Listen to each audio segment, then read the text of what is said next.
Darnell, some argue that a win over the Lakers, the defending champs, ending an 11-game losing streak that dates back 4 years, is the biggest win the franchise has had since they relocated from Seattle.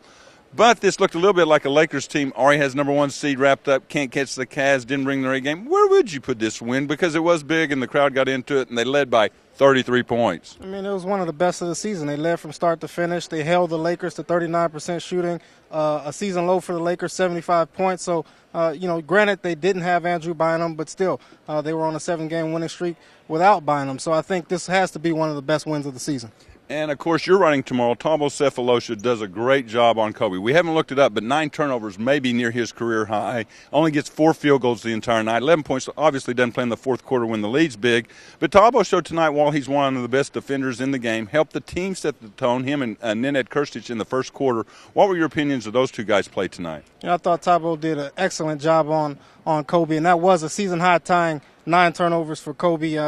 He turned the ball over left and right. He really couldn't get a grip. There was one point in the second quarter he actually asked the referee for the ball so he could play with it a little bit and try to get a feel for the ball. It didn't work. Thabo Sefolosha had the handcuffs on him all night. I think he was the MVP tonight. It's the second time I think he played great defense on Kobe. The first time he came in this building, he held him to 9 of 22 shooting, 4 of 11 today. He made 1 shot on Thabo Sefolosha tonight, and that came at the shot clock buzzer late in the first quarter. So, I think Thabo deserves everything he gets. I just think he won't get a lot of recognition for Defensive Player of the Year or all-defensive team. You got guys like LeBron James, Dwight Howard, the block shots. All of that stands out on the highlight reels. And Thabo Sefolosha just goes about his job and doesn't get, I think, nearly enough credit nationally. And we don't want to forget about Nenad. I mean, Pat Gasol's an all-star. 3 of 10. Nenad gets 9 rebounds first quarter when they out-rebound him 17-8. Build the early 12-point lead that they keep building on. Those two guys and Russell Westbrook, after a couple 3 really bad games,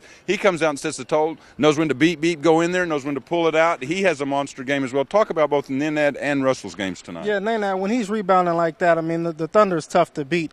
I don't know off the top of my head the stats whenever they out-rebound their opponent, but it's pretty good. And Nenad basically takes the pressure off of Russell Westbrook coming in there and trying to grab rebounds. He helps Jeff Green down low, Kevin Durant. So when they have 3 solid guys rebounding and then you have your point guard getting 5 rebounds a game, it just makes everything flow that much easier. It leads to easy runouts offensively, and you can score in transition. So when they're rebounding the ball well, everything else flows. And I'm the one that would argue that Sunday's game is way bigger than this one tonight, because when you look at the standings, Portland is the team that's real near them. Every win's important, whether it's the Sixers next week, you're fighting for playoff seedings, but when it's a head-to-head game, Brandon Roy last night after their win at Dallas on national TV says, we can jump a lot of teams, including, goes down the list, Oklahoma City on Sunday.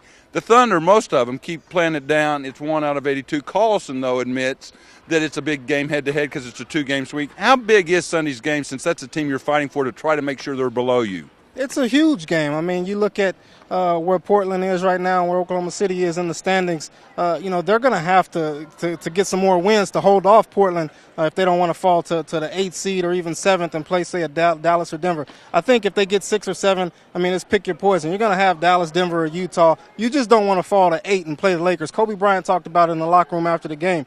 If they play this Thunder team, it's going to be a difference in the playoffs than it was tonight in the regular season matchups. The playoffs, when they roll around, it's going to be a different level of intensity. The referees are going to call it differently. So, I wouldn't get too excited about this win tonight if I'm a Thunder fan just because they beat the defending champions.